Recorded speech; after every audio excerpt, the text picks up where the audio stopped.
Hello, my name is Reverend Dr. May Elise Cannon. Today is Monday, September 1st, 2025.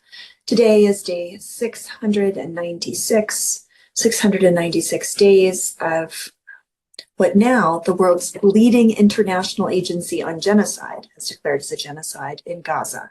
The health ministry over the last 24 hours saying 98 Palestinians have been killed in the past day. Palestinians are mourned by the shrouded body of a relative. Palestinians mourn by the shrouded body of a relative killed in Israeli strikes on Gaza City was one of the main pictures that was highlighted in the Israeli press today.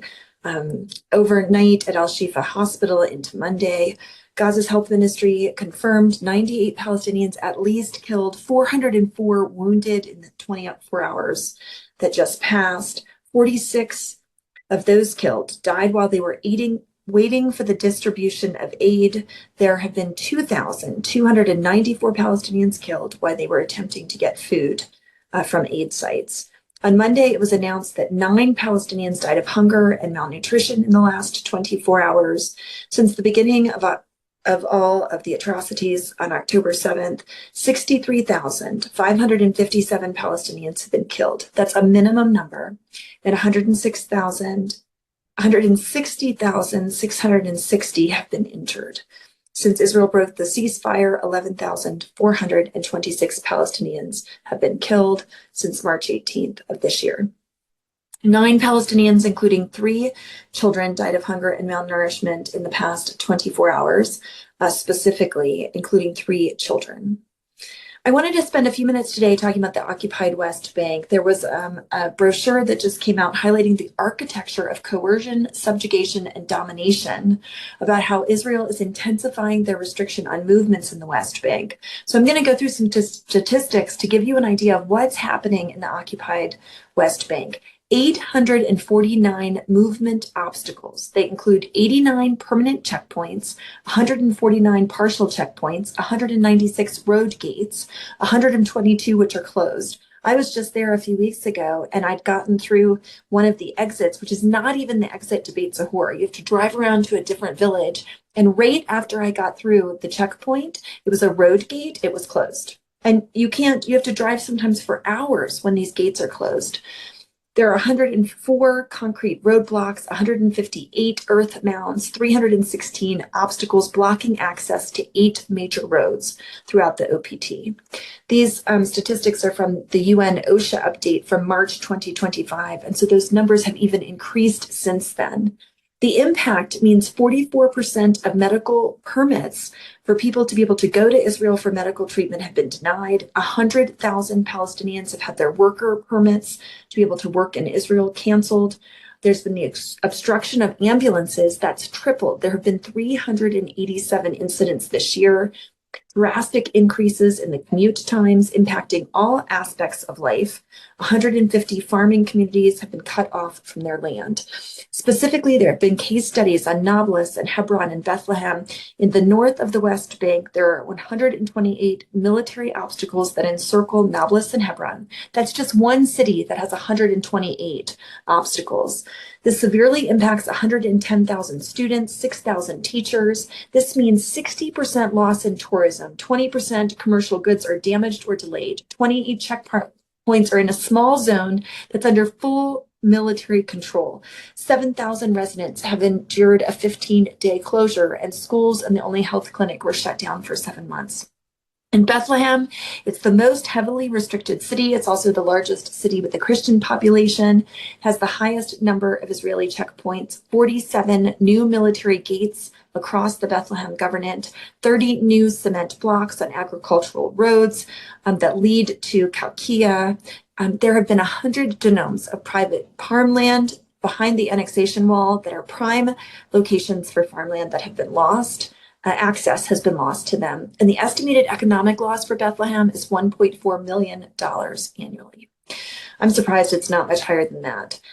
In terms of the tools of coercion, flying checkpoints are one of the main controls, population registry control, where It determines the legal existence and access to rights based on the type of ID that Palestinians carry. There's a permit system which considers movement a privilege, not a right. Permits are granted or denied arbitrarily without justification, and they make daily life unpredictable. There's also facial recognition technology. It's called the Red Wolf system that scans Palestinian faces without consent, adding a layer of digital surveillance to physical control. I want to move on and talk a little bit about Israel. There have been protests all over Israel. Students are on strike all over the country about the government's failure to advance a hostage deal. Police dispersing previously. There was an anti-war protest that was approved that was then dispersed because right-wing activists showed up and attacked the demonstrators. So even though a permit had been given, they got permission from the police. This was a protest to end the war, to recognize a Palestinian state. The protesters even got permission from the Israeli government to raise a Palestinian flag at the end of the protest. But because right-wing protesters came and demonstrated, this was completely shut down and police dispersed it. The Israel High Court has urged the government to cancel the dismissal of the Attorney General Gali Bahrav Miara. I talked about her a lot. She's the one that really controls the case against Netanyahu. She was dismissed by Netanyahu, but the High Court is urging the government to cancel the dismissal. 9 justices canceled a hearing on Wednesday on the petitions, and they gave the government until September 14th to say whether or not the recommendation that was unanimous by Israel's High Court of Justice will be accepted. They note that dismissing the Attorney General requires consultation with the appointing committee, which the government bypassed in the process. Also related to Israel, a combat soldier died by suicide at a military base in the north of Israel. He was a part of the Golani Brigade. He took his own life today on Monday. The IDF said military police opened an inquiry. According to official data, since the beginning of the war, there's been an increase in the number of soldiers who have killed themselves while on active duty, whether regular service or in the reserves, and it's been a much higher number than in previous years. Data shows that from October 7th to the end of that year, 7 soldiers in late 2023 on active duty died by suicide. In 2024, 21 soldiers took their lives.